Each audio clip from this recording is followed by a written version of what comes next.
அந்த கூறு குடும்பம் இல்லை உங்களுக்கு. இதுக்கு மேல எப்படி என்னால் சொல்ல முடியும்?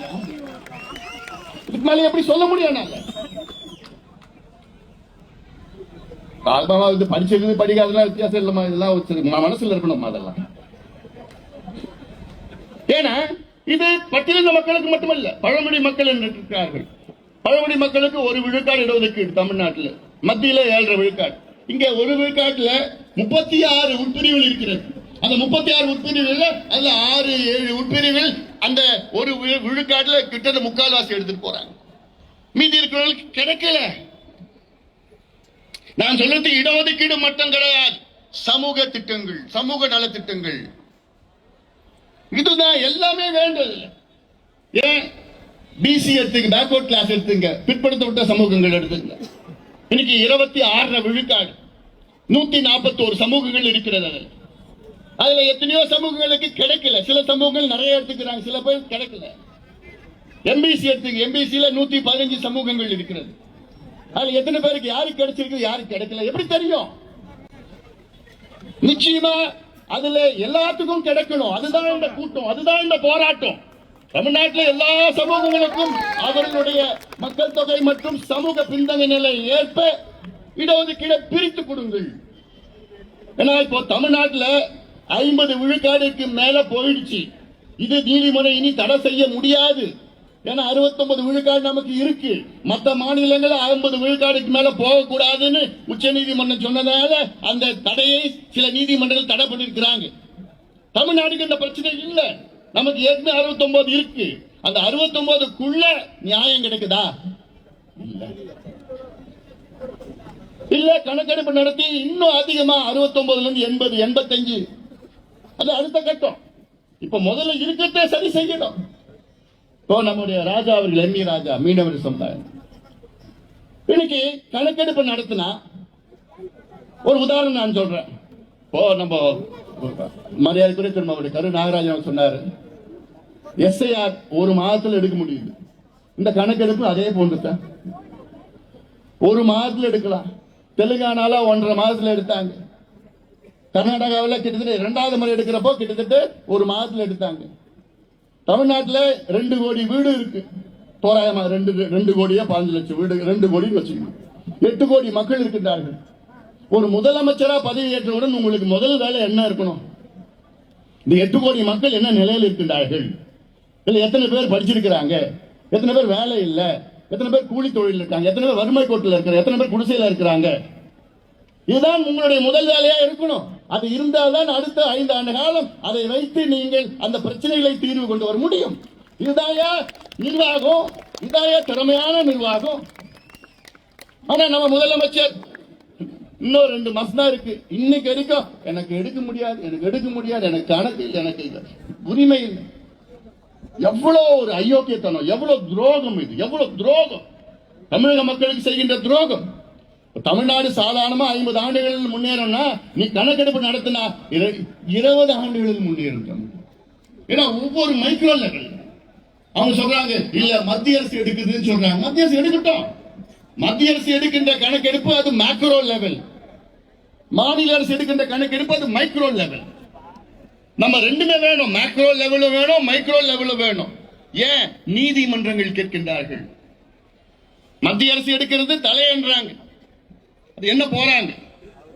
தமிழ்நாட்டில் இவ்வளவு சமுதாயங்கள் இருக்கிறது, இந்த இவ்வளவு எண்ணிக்கையில் இருக்கிறது, அந்த தலையை கணக்கு தான் எடுப்பாங்க மத்திய அரசு.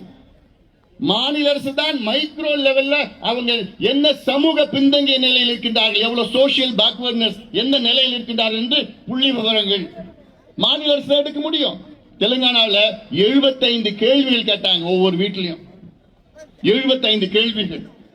இப்ப இன்னைக்கு வரைக்கும் இந்தியாவில் பீகார் எடுத்து முடிச்சுட்டாங்க, கர்நாடகா 2வது முறையா எடுத்து முடிச்சுட்டாங்க, தெலுங்கானா எடுத்து முடிச்சுட்டாங்க, ஆந்திரா, ஒரிசா, ஜார்க்கண்ட் இது எடுத்துட்டு இருக்கிறாங்க. தெலுங்கானால 75 கேள்விகள், 56 முதல் கேள்விகள், 19 துணை கேள்விகள் எடுத்தாங்க. 75 கேள்விகள் என்ன? இப்ப எஸ்ஐஆர் போறாங்கல்ல, ஒரு வீட்டுல போய் எத்தனை பேருமா ஒரு ஃபார்ம் கொடுக்குறாங்கல்ல, அந்த ஃபார்ம் ஃபில் பண்றீங்கல்ல, அதே தான் கணக்கெடுப்பு. சாதாரணமா எடுத்துட்டு போலாம். இது ஒரு பெரிய வேலை கிடையாது.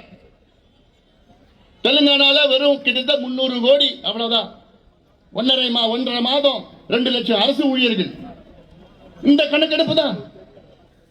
இதுல போய் ஒவ்வொரு வீட்லயும் போய் தமிழ்நாட்டில் 2 கோடி வீட்லயும் போயிட்டு ஒவ்வொரு வீட்லயும் எத்தனை பேர் இருக்கீங்க, எந்த மதத்தை சார்ந்தவர்கள், அதில் எந்த ஜாதியை சார்ந்தவர்கள், எந்த உட்பிரிவை சார்ந்தவர்கள், இது சொந்த வீடா, வாடகை வீடா, குடிசை வீடா, ஓட்டு வீடா, கல்லு வீடா, எவ்வளவு பெரிய வீடு, எத்தனை பாத்ரூம் இருக்கு, குடிநீர் வருதா, கரண்ட் இருக்குதா, சோலார் வச்சிருக்கீங்களா, இந்த வீட்டுல எத்தனை பேர் படிச்சிருக்கிறாங்க, எத்தனை பேர் பட்டதாரிகள், எத்தனை மருத்துவர்கள், எத்தனை என்ஜினியர்கள், எத்தனை பேர் முதல் பட்டதாரிகள், எத்தனை பெண்கள் படிச்சிருக்கிறாங்க, அரசு வேலைக்கு போறாங்களா, தனியார் வேலைக்கு போறாங்களா, என்ன வருமானம், அந்த வீட்டுல கிணறு இருக்குதா, போர் இருக்குதா, அந்த வீட்டுல சைக்கிள் இருக்குதா, பைக் வச்சிருக்கீங்களா, கார் வச்சிருக்கீங்களா, டிராக்டர் இருக்குதா, அந்த வீட்டுல கிட்டத்தட்ட அவங்க தொழிலாளர்களா, நிலம் வச்சிருக்காங்களா, எவ்வளவு நிலம், எத்தனை சென்ட், இல்ல கூலி தொழிலாளர்களா, இல்ல விவசாய தொழிலாளர்களா, விவசாய முதலாளிகளா, இந்த எல்லாமே ஒரு 75 கேள்வியில் கேட்டா தமிழ்நாட்டில் அடுத்த 50 ஆண்டு காலம் இந்த கேள்விகள் வைத்து தமிழ்நாட்டை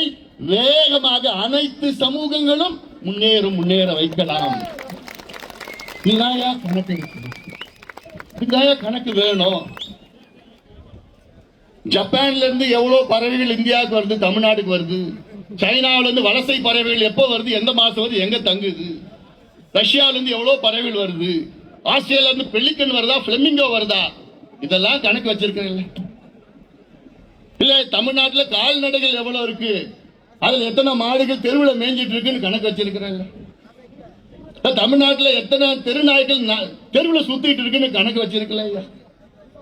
எத்தனை ஆமைகள் எங்கிருந்து வருது, எவ்வளவு முட்டை போடுது, இதெல்லாம் கணக்கு வச்சிருக்கல. ஏன் தேர்தல் நேரத்தில் எல்லார் வீட்லயும் இந்த வீட்டுல இந்த ஜாதி, இந்த தேர்தல், இந்த கட்சி, இந்த ஓட்டு, இவ்வளவு ஓட்டு, இந்த அந்த கணக்கெல்லாம் நீ வச்சிருக்கல தனிப்பட்ட முறையில்.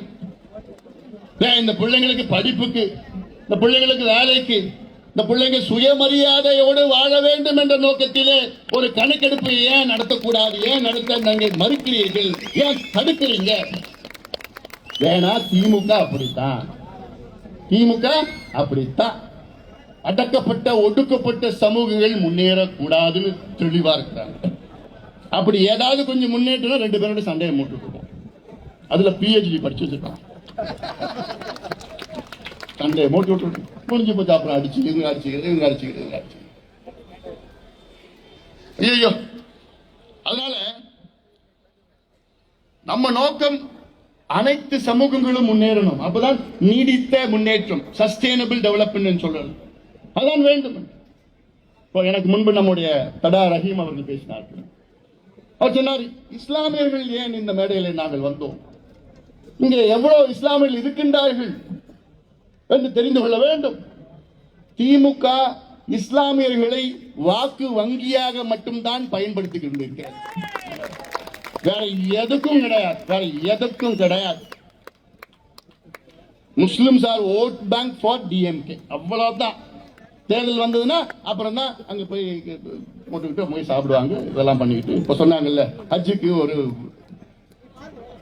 இல்லம் ஒரு என்ன வச்சு பண்ண போறீங்க. இந்த கணக்கெடுப்பின்படி இஸ்லாமியர்களுக்கு 3.5 விழுக்காடு இடஒதுக்கீடு கொடுத்திருக்கிறார்கள். ஆனால் அதற்கு காரணம் எங்களுடைய சமூக நீதி போராளி மருத்துவர் ஐயா போராட்டம் செய்ததால்தான், கலைஞர் அவர்களை அன்று கலைஞர் ஆட்சியிலே வற்புறுத்தி செஞ்சதால்தான் அன்னைக்கு கொடுத்தார் கணக்கெடுப்பு. அந்த இஸ்லாமியர்களுக்கு 3.5 விழுக்காடு. இப்போ இஸ்லாமியர்கள் இன்னைக்கு காட்டா 7 பிரிவுகள் இருக்கிறார்கள். இஸ்லாமியர்கள் ஷியா, சுன்னி, லப்பை, போரா அப்படிலாம் இருக்காங்க. 7 பிரிவுகள் இருக்காங்க. அந்த 7 பிரிவுகளில் 3.5% யாருக்கு கிடைக்குது, யாருக்கு கிடைக்கலன்னு எப்படி தெரியும்? அதனாலதான் கணக்கெடுப்பு வேண்டும். அதனால இஸ்லாமியர்களுக்கோ சரி, மற்ற எல்லா சமூகங்களுக்கும் இன்னைக்கு கணக்கெடுப்பு நடத்தப்பட வேண்டும். அப்படி நடத்தி, இப்போ நான் இன்னொன்னு சொல்றேன், இன்னொரு உதாரணம் நான் சொல்றேன். இப்ப இடஒதுக்கீடு 69 விழுக்காடு இருக்கு. அதுல பிற்படுத்தப்பட்ட சமூகங்களுக்கு 26, இஸ்லாமியர்களுக்கு 3, பட்டியலின மக்களுக்கு 15 + 3 18, பழங்குடி மக்களுக்கு 3, மிகவும் பிற்படுத்த மக்களுக்கு MBC 20, 69 இருக்கு. இப்ப எப்படின்னா, ஒரு அறையில ஒரு 100 மாம்பழத்தை வச்சுக்கிட்டு ஒரு 100 பேர் உள்ள போயிட்டு ஏப்பா நீங்க மாம்பழத்தை பிரிச்சு எடுத்துங்கன்னு சொன்னா எல்லாமே ஒண்ணு எடுத்துப்பாங்களா? நிச்சயமா இல்ல. பலமா இருக்கிறவங்க, பலசாலிகள், வலிமையா இருக்கிறவங்க 5 மாம்பழம் 10 மாம்பழம் 15 மாம்பழம் எடுத்து அடிட்டு போறோம். பலவீனமான இருக்கிறவங்க அப்படியே ஓரமா நின்றுட்டு இருப்பான், அவனுக்கு கிடைக்கல. நம்ம இந்த கணக்கெடுப்பு நடத்தினா அதுல யாரு மாம்பழம் அதிகமா எடுத்துட்டாங்க, யாருக்கு கிடைக்கல அது தெரிஞ்சிடும். தெரிஞ்சு கிடைக்காதவங்களுக்கு கூடுதலாக மாம்பழம் கொடுக்கிறது. இதுதான் சமூக நீதி, இதுதான் நீதி, இயற்கை நீதி, சமூக நீதி. இதுதான். இதை நான் பண்ண மாட்டேன், இதை பண்ணவே மாட்டேன். எதுக்கு பயப்படுறீங்க? ஸ்டாலின் அவர்களுக்கு என்ன பயம்?